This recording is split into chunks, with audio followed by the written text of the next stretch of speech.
817 Lucena City. 1, 2, 3, release! Ayan po ang mga ibon po natin. Pakikabog, pakikabog,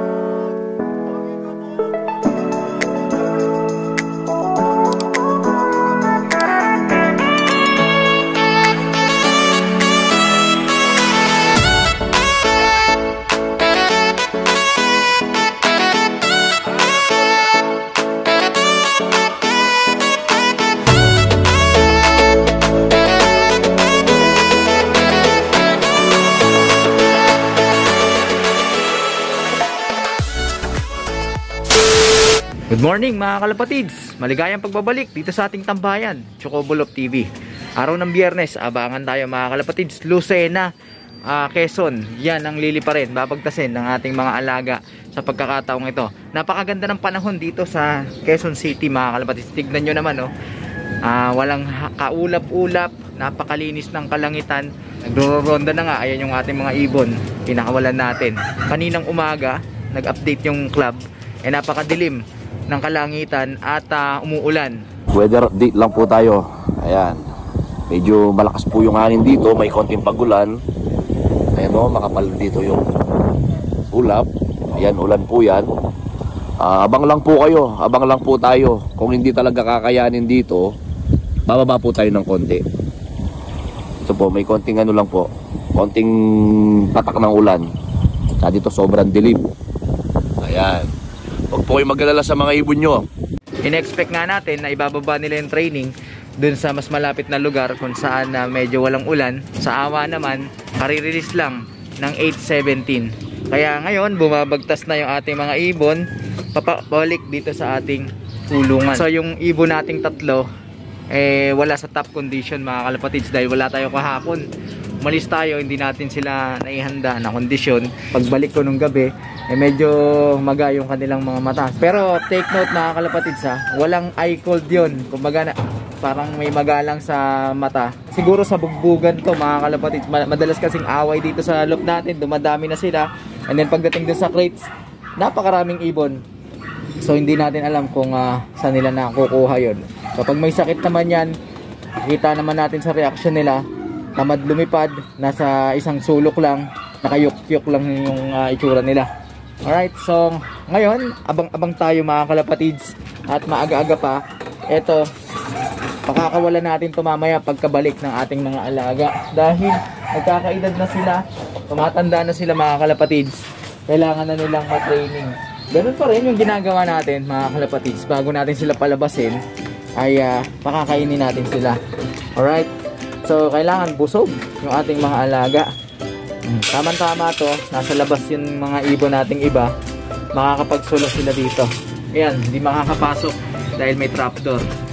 Ayan, sino to? O, si Jessie, gusto nang pumasok, oh. Talagang pasukin talaga tong ibon na ito, Pagka nakakain na tong mga to, napapasukin natin tong mga ibon natin nasa labas na nagro-ronda. Then hintayin natin yung ating mga alagang pauwian mula sa Quezon. Tapos saka natin to palalabasin. Napakaganda ng panahon, sasamantalahin natin yan mga kalapatids. Kung may mga kanubi tayong ngayon lang napadaan dito sa ating YouTube channel at curious kung paano yung ginagawa nating pamamaraan, ayan, lalagay ko dyan sa screen yung pwede ninyong panooring episode. Andiyan na, step by step, simula ng pagwawalay, disiplina, sa trapdoor, hanggang sa pagpapakawala at totally mabatcher yung inyong alaga. Alright, so dito kasi sa amin napakahirap talaga pagka mahina-hina yung pagtuturo sa mga inakay dahil daanan ito ng mga ibon na umuuwi, bumabagtas papuntang north at papuntang south dito sa Metro Manila. Yan yung Quezon City. Okay, and then marami rin nag-aalaga ng ibon dito, nagkakalapate.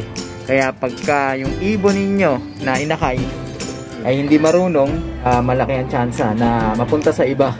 Okay, so ayan, pabusugin natin yan sila para siguradong hindi sila makikituka kung sakasakaling mapalayo sila mga kalapatids sa kanilang paglipad. Samantala, ito, pakakainin ko na rin yung mga ibon na rin ito para wala na tayong intindihin. Maging yung naririto. Nako, dami na nating alaga. Alright, so samahan nyo ako mga kalapatids. Abang-abang tayo. Update mga kalapatids, 9:05 ng umaga. Ayan, tapos ng rumonda yung ating mga alaga. Ito si Jessie, oh. Actually, pumasok na to. Pinalabas ko lang kasi nga para makapag-exercise kasi hindi naglilipad nung mga nakaraan. Ito, pumasok na. At yung isang grisel natin na pang summer, ayan, nagdapo na sila. So, wala pa rin yung ating mga ibon. Mamaya-maya pa yun mga kalapatids. Samahan nyo pa ako. A few moments later. Time check tayo mga kalapatids. Ayan, dumating na si Kipa. Kala ko hindi makakawi kasi hindi natin na kondisyon. Sabagay, medyo malapit-lapit pa lang naman. Alright, so papasukin na natin to. Stickin natin. Uy! Ayaw. Nabul tuloy siya ng isang ibon. Tambay pa to. Doon pa kasi sa labas yung dalawang ibon natin eh. Naglilipad eh. Agoy. Pasok, pasok. Yan. Yan, pasok. Pasok. O, kunwari magkaklak tayo. Hindi natin ikaklak yan ang hindi pumapasok. Okay. Hindi tayo mag-timestamp. Pasok. Ayan, nasan ba yung ating busog yata ito mga kalapatids. Pinakain kahapon ang naiwan dito sa bahay. Kasi ayaw pumasok talaga, oh. Oh. Pasok, pasok, pasok. Yan, in-stick ko na. Pumasok na mga kalapatids. Alright. So time check tayo ngayon. Ayan, dami niyang sinayang na oras, no. O kung paano na lang kung magka-clock tayo. 9:53 ng umaga. Ayan, 9:53 dumating ating ibon. Ngayon, hintayin natin yung dalawa. Sino sa kanila kaya yung susunod na darating at mahuhuli. Alright. Ayan, may gumalabog sa bubong mga kalapatids. Mukhang may dumating na. Tignan natin kung sino yun. O, ilang minuto lang yung pagitan. Pero hindi na natin yan ikaklak muna o ita-timestamp hanggat hindi pumapasok. Kasi sa actual na pagkaklak, kailangan pumasok muna yung ibon. Sige. Pasok. Ayan. Alright. Pumasok na. Ayun mga kalapatids. Time check. Ayan. 9:59. Yan, 9:59 ng umaga. Ayan. Hindi makaporma kasi nga nagsisiga-sigaan to eh. Oh. Yung una niya pang tumuka kaysa sa uminom. Okay, so si Naruto ang nahuli sa pagkakataong ito. Nung nakaraan, kung hindi ako nagkakamali, siya rin yung nahuli eh. Tama ba? Oo, siya nga kasi namamaga yung kanyang mata. Oo nga pala, no? Hindi pala kondisyon yung ating alagang yun. Kaya hindi natin masikaso mga kalapatids dahil medyo busy tayo. Good thing, training pa lang. Pero sana sa derby magawa natin ng paraan. Kulit-kulit talaga nito, yung anak ni Angel natin. Binabara ako kahit sino. Dito, hagis na naman kita. O, dyan ka. Tukuloko ka. Hindi makainom sa'yo si Erit eh. Hindi makatuka, hindi makainom eh. Yan, uminom na mga kalapatids. Electrolytes na nilagyan ko ng kaunting honey.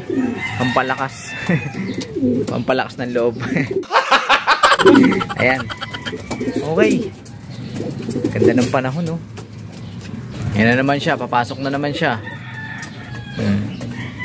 Ayan yung ibon natin kararating lang. Yung dalawa, tumutuka. Magulo kasi itong mga barako eh. Maganda talaga pagka meron kayong separate na kulungan eh. Magkahiwalay yung mga barako sa mga barako sa hen. Para walang magulo, walang bulihan. Pag magkakasama yung cock section, bahala silang magbulihan dun. Mapapagod sila, kaya titigil at mananawa din sila, mga kalapatids. May ibang mga pauwian, ngayon pa lang, oh.